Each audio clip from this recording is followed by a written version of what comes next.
Assalamualaikum warahmatullahi wabarakatuh. Akkam maamiltoota chaanal yuutuubii Kamaal Aappii fi warroonni peejii Kamaal Aappii hordoftan hundi keessanuu nagaa keessanii nagaa gooti. Alhamdulillah. Har'as viidiyoo bareedduu takka isiniif qabadhee dhufee jira. San dura garuu warri hanga har'aatti chaanal yuutuubii kiyyaaf maamila hin taane yuutuuba keessan irra seenaatii Kamaal Aappii jedha haala kanaan barreessaa loogoon kiyya isa kana jechuudha. Isa kana sabiskiraayibii godhaatii mallattoo alarmii yoo isinii dhufe irra cuquusuudhaan filannoo sadiin isinii dhufu keessaa ol kan jedhu irratti dhiyaatii. Wanti hanga dhiisu battalatti akka isin bira dhufuuf ol kan jedhu irra itti fayyadamaa isiniin jedha. Akkuma beekamu har'a kan isin agarsiisu aappiidha. Appilikeeshina Smart Announcer kan jedhu kana isin agarsiisa jechuudha. Isa kana eessa arganna kayyuu jettan pileestoora keessan irra seentaniiti.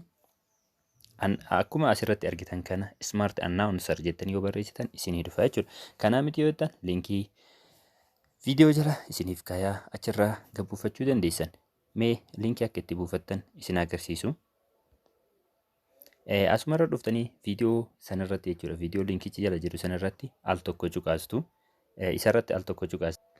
Viidiyoo liinkichi jala jiru sanarratti al tokko cuqaastu. Viidicha erga qabsiistan booda haala kanaan irratti dhooftanii yeroo ofirraa cuftu. Sana booda xiyya gadi ergaltu kanarratti cuqaastu jechuudha. Sana booda liinkicha haala kanaan argattu kun appilikeeshinii buuchuu liinkii gadi tuqi kan jedhu kana haala kanaan liinkii argachuu dandeessanii jechuudha.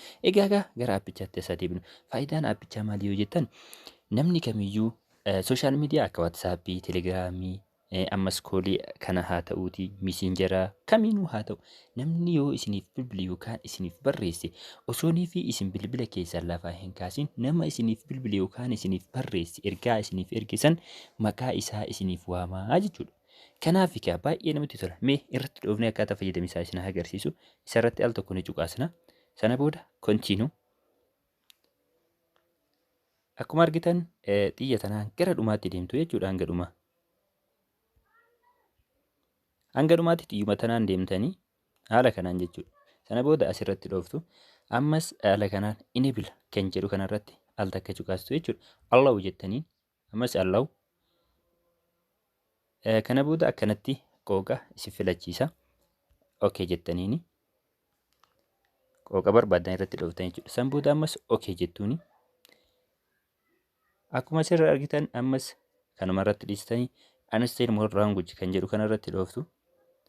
Dhiifama. Sana booda haala kanaan isumarratti al tokko cuqaasanii. Kanaaf haala kanaan isinii fidaa jechuudha. Erga haala kanaan isinii fidee kana booda aappii barbaadan sana asirratti dhuftanii fakkeenyaaf baatiriin keessan parsantii yoo gadi bu'e parsantii hagana irratti akkana himuu yoo jettan isiniif hima. Akkasuma alarmii keessan illee sa'aatii isin guuttatte wajjin isinitti hima jechuudha. SMS jala. Kana hundaa mi'aan ka appilikeeshinaa isin agarsiisu. Aappii barbaadan sana irratti dhooftu. Sana booda aappii announcer kan jedhu kanarratti on gootu. Kana booda select apps kan jedhu kanarratti al takka cuqaastan. Waaw! Kana booda appilikeeshinicha barbaadan haala kanaan filachuudhaan raayit irratti gootuu jechuudha. Haala kanaan afuutti akkanatti on gootuu jechuudha. Aappii barbaadan sana hunda haala kanaan imoo, telegiraam kamiyyuu aappii namni isiniif barreessu kamiinuu irratti haala kanaan on gootan. Kana booda yeroo namni sun ergaa isiniif erge yookaan miseejii isiniif barreesse yookaan isiniif bilbilli keessanis yoo lafa jiraate ufumaa maqaa isa nama sanii isiniif waamaa jechuudha. Yoo maqaa dhabe lakkoofsa san isiniif himaa jechuudha. Waaw! Baay'ee namatti tola.